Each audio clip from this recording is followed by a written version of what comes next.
The 3-minute pause is about the heartbeat between your trigger and your reaction, and learning how to stretch that beat just long enough to make a choice instead of immediately falling into chaos.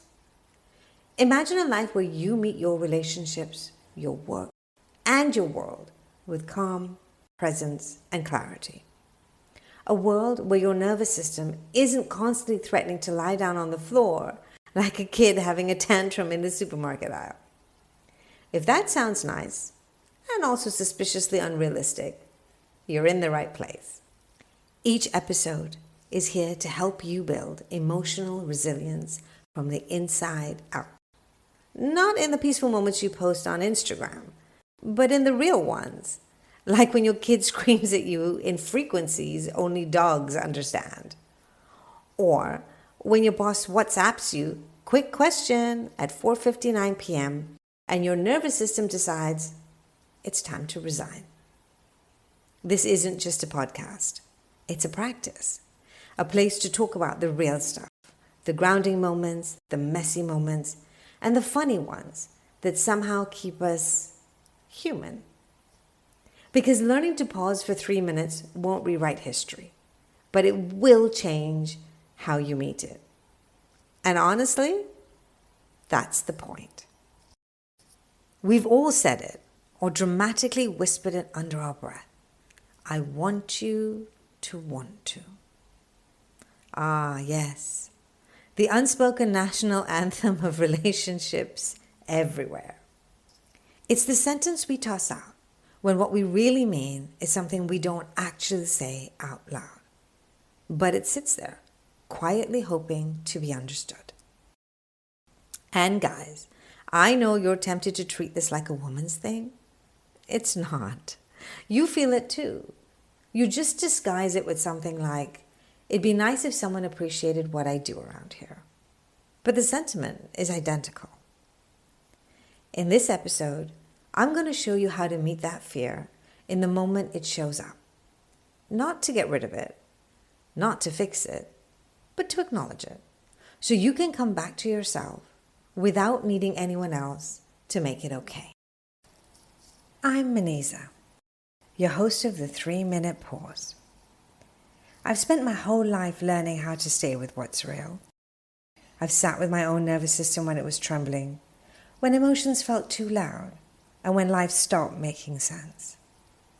25 years as a psychotherapist and coach have taught me something sacred.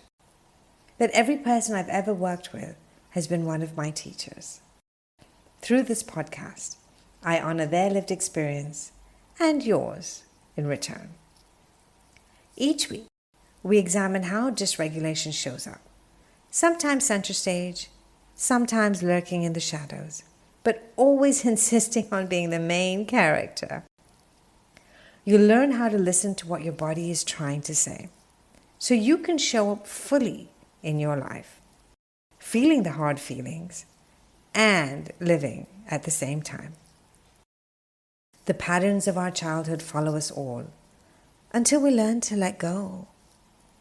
I've lost myself more times than I can count, and in that, I learned how to find the pause inside the noise. So, let's begin finding yours. When someone does something just to please you, not because they're internally thrilled, it doesn't land as love. It lands as abandonment, feeling unwanted, feeling unloved, and it leaves you feeling resentful.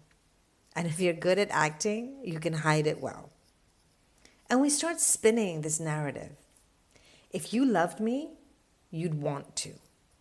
Or the deluxe version. If you really love me, you'd find this joyful.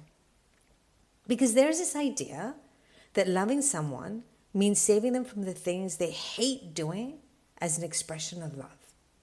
That if you really care, you'll swoop in and heroically remove every discomfort, every irritation, every soul-sucking task, like some kind of emotionally available savior.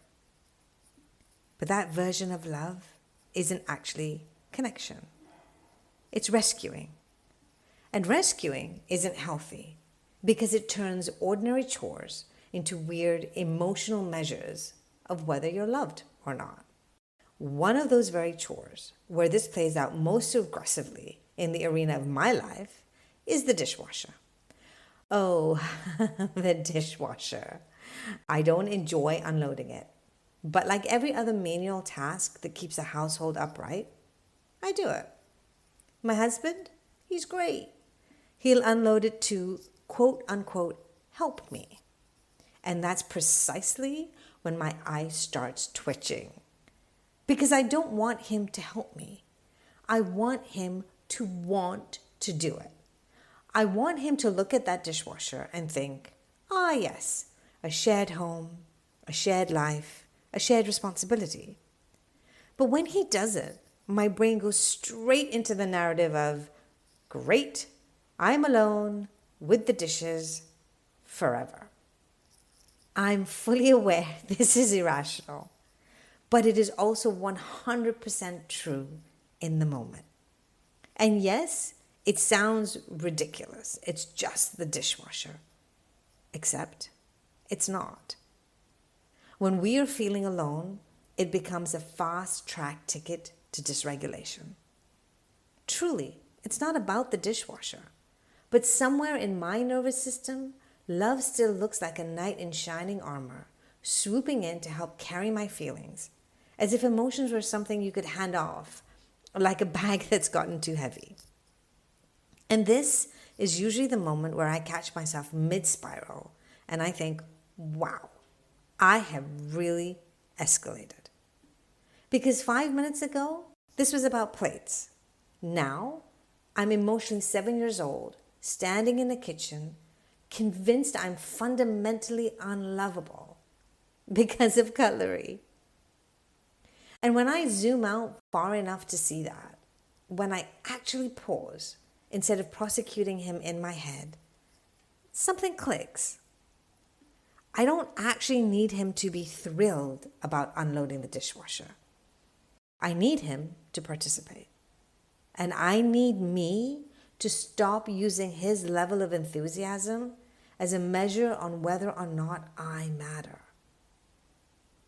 Now, the argument is about the terror, that the loneliness that you feel is real, and that the person you love is just okay with it.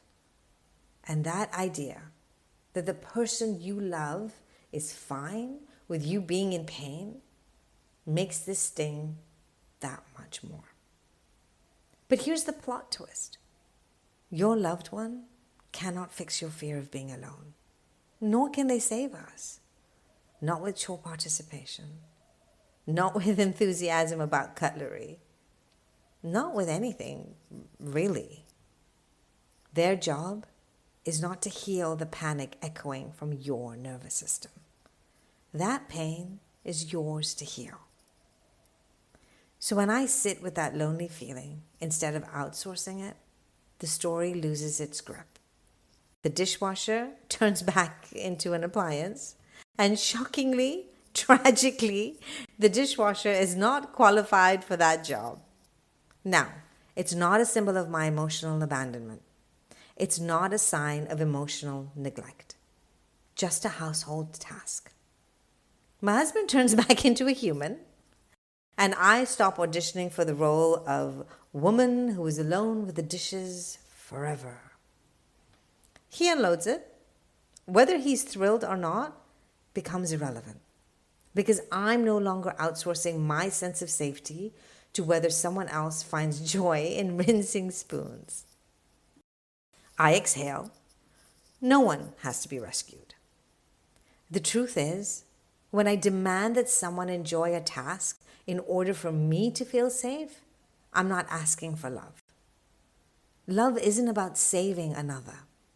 Healthy love allows each of us the space to be ourselves, even when that means not loving the same things or showing up with the same enthusiasm.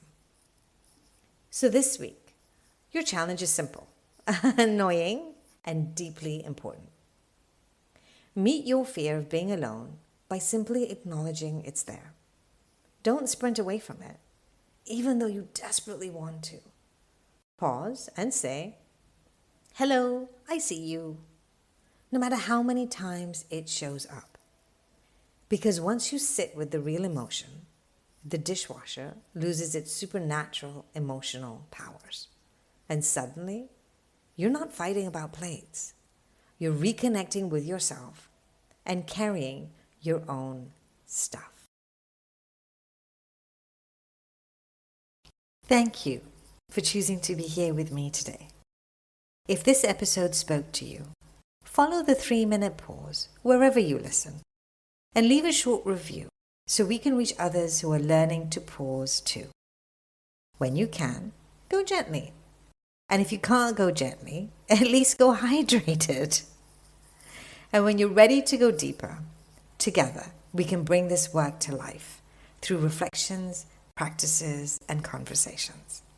You'll find the show notes and more at manizakimji.com. Because regulation is the new resilience. And 3 minutes really can change everything.